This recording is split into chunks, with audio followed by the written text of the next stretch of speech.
और आप समझ भी नहीं पा रहे, वो घी वाला आदमी नहीं समझ पा रहा है क्या मुझे नहीं खाना, मतलब उसको हर हफ्ते खाता है वो और उसे फोड़े। मतलब मैनेजर साहब हमारे समझ ही नहीं पा रहे हैं कि मुझे अल्कोहल, मुझे शराब,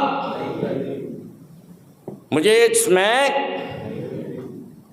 मतलब प्रॉब्लम कर रही है वो प्रॉब्लम, आप उसको मिनिमाइज करना चाहते हैं। मैं कम पीऊंगा, 3 दिन में 1 बार पीऊंगा, ये वाला ब्रांड नहीं,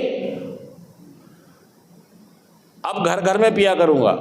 और सही में आप ये समझ ही नहीं पा रहे हैं कि मेरी बॉडी के लिए किसी भी मात्रा में कोई भी नशा,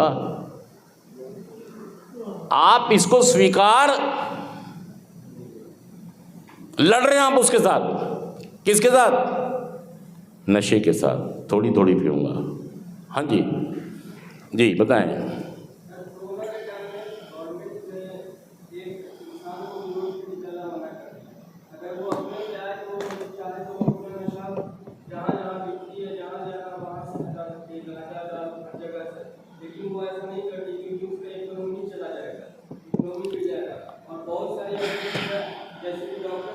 काम कर रही है, फोर्स अपना काम कर रही है। भाई साहब मैं नेपाल गया था, समझे इस बात को।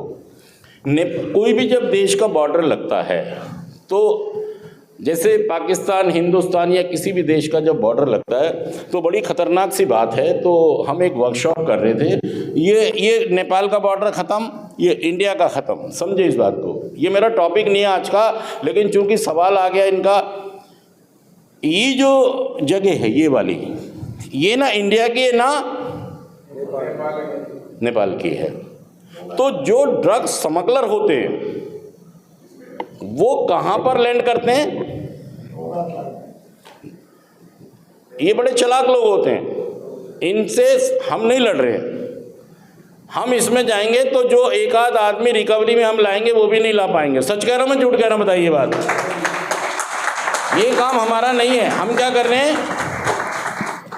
हम कर रहे हैं डिमांड को रिड्यूस, कि इसकी डिमांड को ख़त्म किया जाए। अगर मैं नशा करता था, मैंने नशा करना छोड़ दिया, तो बताइए डिमांड कम हुई नहीं हुई? अगर जितने लोग आज नशा करने के लिए जुड़े हैं, ये भी होते, हम भी होते, तो कितनी डिमांड होती देश में? तो हमारा काम क्या है कि हम एक एक करके आपको पकड़ के ला रहे हैं। क्या कर रहे हैं?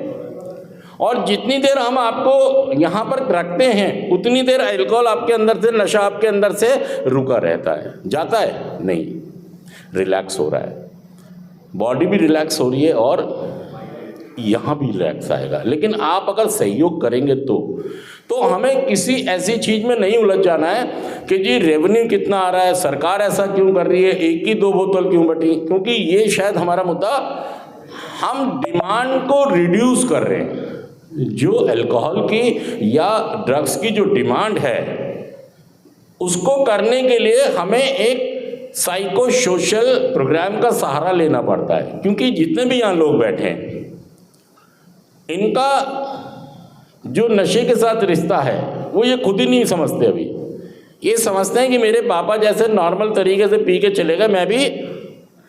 ये क्या नहीं समझ रहे हैं? ये रिसेप्टर की स्थिति को नहीं समझ रहे अपने अंदर, कि तुम्हारे अंदर जो रिसेप्टर की स्थिति है वो एक अलग है और ये एक कमी है आपके अंदर। जैसे उस घी वाले को समझ लेना चाहिए कि मुझे घिया क्योंकि मुझे प्रॉब्लम, लेकिन घिया वाला कह रहा है कभी कभी खाऊंगा। क्या कह रहा है? शाम शाम को खाऊंगा। अरे भाई साहब क्यों खाओगे? WHO ये कहता है कि किसी भी शरीर को किसी भी मात्रा में किसी भी नशे की जरूरत आपने। और देखिए वो क्या कह रहा है कि जो आपके बैक्टीरियाज हैं, जो आपकी आनुवांशिक चीज़ें हैं वो दूसरे से अलग हैं। जेनेटिकली सिस्टम अलग होता है, मेरा अलग है और आपका। हो सकता है मेरे मम्मी पापा को जेनेटिकली कुछ प्रॉब्लम हो, मेरे अंदर भी शुगर उन्हीं को नहीं होता है कि मम्मी पापा को, तुम अलग इंसान को भी हो सकता है। तो साइंस ने बोला कि जो लोग नशा करते हैं और बड़े हद तक जाके कुछ भी पार कर लेते हैं, उन्हें आनुवांशिक प्रॉब्लम है, मतलब जेनेटिक प्रॉब्लम है, या फिर उनके अंदर जो रिसेप्टर को रिलीज करने की एक क्रिया है, प्रक्रिया है, वो